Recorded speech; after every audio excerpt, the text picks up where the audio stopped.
इसका असर बिहार में भी होना चाहिए, क्योंकि अगर बहुत तेज़ आवाज़ में अजान हो या बहुत तेज़ आवाज़ में धार्मिक भजन हो, ये दोनों समाज के लिए अहित होता है।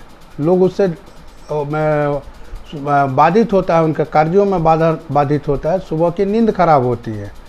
तो अगर योगी जी ने यह किया तो अच्छा ही किया है।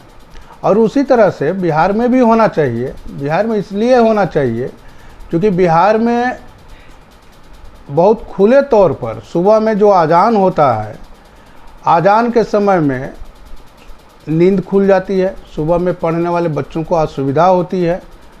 तो इन सारी असुविधा को ध्यान में रखते हुए यहाँ भी या तो माइक कम होना चाहिए या फिर माइक की आवाज़ इतनी होनी चाहिए कि जो उनका कैंपस है उसके अंदर लोग सुने। उसकी व्यवस्था यहाँ होना चाहिए। हम तो मांग करेंगे आपके माध्यम से बिहार सरकार में भी कि यहाँ भी लाउड स्पीकर का मसला जो है, जो अजान का मसला है, उसके ऊपर ध्यान देना चाहिए, क्योंकि बहुत सारे जगहों पर ये सारी चीज़ें हो रही है। साथ में जो नमाज पढ़ने का जो सार्वजनिक स्थल पर बिहार के अंदर भी जो किया जा रहा है, और आज भी जो आज कल विदा हुआ, आपको अंतिम शुक्रवार का जो आज कार्यक्रम हुआ, बहुत सारे जगहों पर देखा गया है कि सड़कों पर बैठकर रमज़ान पढ़ा गया, नमाज पढ़ा गया है। तो ये नहीं होना चाहिए ना। नमाज पढ़ने का एक स्थल है, अगर जगह वहाँ पर नहीं मिला तो आप अपने घर में नमाज पढ़िए। सार्वजनिक जगहों के उपयोग सिर्फ सार्वजनिक कार्यों के लिए होना चाहिए। कल आप वहाँ नमाज पढ़ने लगिए, कल लोग फिर वहाँ पर जाकर हनुमान चालीसा पढ़ने लगे तो फिर आपको तकलीफ़ होने लगेगा। तो बिहार के परिवेश में भी यह उतने ही सत्य है जितने अन्य जगहों पर है। जो दुर्गा पूजा की आप बात करते हैं या जो लक्ष्मी पूजा की जो बातें होती हैं, लक्ष्मी पूजा तो सार्वजनिक तौर पर होता नहीं है, और जो दुर्गा पूजा भी होता है वह पूरा राष्ट्रीय स्तर पर नहीं होता। दुर्गा पूजा ईस्टर्न इंडिया के अंदर या बिहार में या बंगाल के अंदर ये ज़्यादातर पूजा मनाया जाता है, न कि ये पूरे भारतवर्ष में मनाया जाता है। लेकिन रमज़ान का जो इबादत है यह पूरे भारतवर्ष में मनाया जाता है, और नमाज तो हर एक शुक्रवार को पूरे भारतवर्ष में मनाया जाता है। हम उनके आस्था पर ये हम लोगों का कुटाराघात नहीं करना चाहते, लेकिन सार्वजनिक स्थल पर सड़कों पर घेर के नमाज पढ़ना, इसका विरोध होना चाहिए। इसका तरीका भी बदलना चाहिए। आज उत्तर प्रदेश में बदला ना, कहाँ इस बार तो नहीं मना।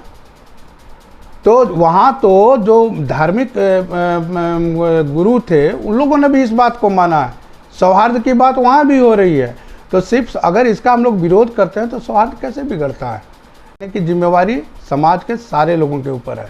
यह नहीं है कि पत्थर आप फेंकिए, रामनवमी के ऊपर आप पत्थर फेंकिए और हिंदू कुछ ना बोले तो सामाजिक सौहार्द बढ़ जाएगा। और उसी समय से जैसे हम लोग रामनवमी करते हैं, आप मुहर्रम का कार्यक्रम करते हैं। मुहर्रम में तो कहीं कोई हिंदू कभी किसी के ऊपर पत्थर नहीं फेंका है। आज जो लोग बात करते हैं, जो शांति दूत हैं बने हुए ओवैसी साहब, वो कहते हैं कि तलवार लेकर क्यों घूम रहे हैं रामनवमी में। हम पूछते हैं कि मुहर्रम में तलवार भांजा जाता है कि नहीं भांजा जाता है। लोग छाती पीट कर हाय हुसैन करके अपने छाती से ब्लड निकालते हैं कि नहीं निकालते हैं। उस समय एग्रेशन रहता है कि नहीं रहता है। क्या इतिहास या 70 सालों में कभी किसी हिंदू ने मुहर्रम के जुलूस के ऊपर पत्थरबाजी किया? क्या नहीं किया। कभी इतिहास नहीं मिलेगा आपको कि कभी मुहर्रम पर हिंदुओं ने पत्थरबाजी किया। तो रामनवमी पर पत्थरबाजी करके कौन सा सौहार्द आप फैलाना चाहते हैं और कौन सी हिंदू मुस्लिम सौहार्द की आप बात करते हैं, ये समझना थोड़ा सा टेढ़ा खीर है। इसको समझना पड़ेगा, इसके साथ काम करना ही चाहिए।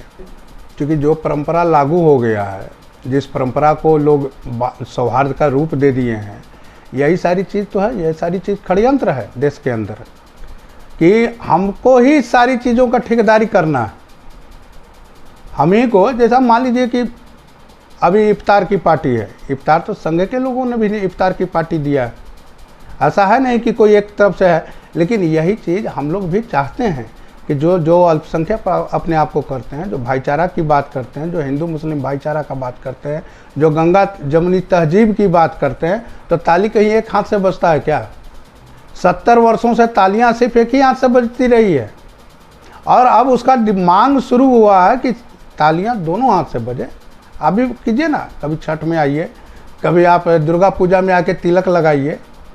अभी आइए आप पंडाल के अंदर, आपको भी तिलक लगाएं तो आपको तिलक लगाने में भारी असुविधा है। होली खेलने में आपको होली का रंग पड़ जाए तो भारी असुविधा है। आप फतवा जारी करने लगते हैं, ये चीज़ नहीं चलेगा। अब इस चीज़ को बदलाव करना पड़ेगा। आज नहीं पढ़ना चाहिए और इसका हम लोग विरोध करते हैं। और हम लोग इसका भी समर्थन नहीं करते हैं कि सार्वजनिक जगहों पर हनुमान चालीसा पढ़ना चाहिए। सार्वजनिक जगह नहीं है, सब जगह का बना हुआ एक नियत स्थल है। नियत स्थल पर सारा कार्य होना चाहिए और उसका हम लोग समर्थन भी करते हैं। कि सार्वजनिक स्तर पे अगर नमाज पढ़ी जाती है तो हिंदू के जो त्यौहार होते हैं उसमें भी हिंदू रोड पे निकल के, जैसे दुर्गा पूजा, दशहरा हुआ, पंडाल बनता है, वहाँ लोग भीड़ शिरकत करती है, तो इस चीज़ का वो लोग दलील देते हैं कि हम तो माइनॉरिटी हैं देश में, तो फिर हमें ही क्यों रोका जाता है, हमें ही क्यों टारगेट किया जाता है, क्या कैसे देखते हैं इस चीज़? सबसे पहला तो यह चीज़ है कि उनका माइनॉरिटी शब्द ही अब हटाना चाहिए भारत के में। जिस कम्युनिटी का संख्या दुनिया के थर्ड सबसे ज़्यादा पॉपुलेशन हिंदुस्तान के अंदर जो जिस एक कम्युनिटी का लोग रहते हैं, यह तो माइनॉरिटी शब्द ही नहीं होना चाहिए। यह कांग्रेस का षड्यंत्र है जो हम लोगों को बीच में यह लगाया गया है। रह गई बात जो पूजा पद्धति, साल में एक बार पूजा पद्धति होता है, साल में एक बार पूजा होता है और एक जगह हिंदू धर्म वहाँ पर मनाता है। लेकिन आप हर सप्ताह में यह पर कार्य कीजिएगा, हर सप्ताह में सड़क पर आकर आप रमज़ान पढ़ने लगिएगा, तो ये गलत बात है। सड़क, सार्वजनिक स्थल, सड़कों को घेर कर नमाज पढ़ना यह किसी भी दृष्टिकोण से उचित नहीं है। मेरा नाम यशवंत सिंह हुआ, मैं हिंदू जागरण मंच का बिहार प्रदेश का संगठन मंत्री का दायित्व है मेरे ऊपर। अच्छा, ये आपका हिंदू जागरण मंच कब एस्टेब्लिश हुआ था?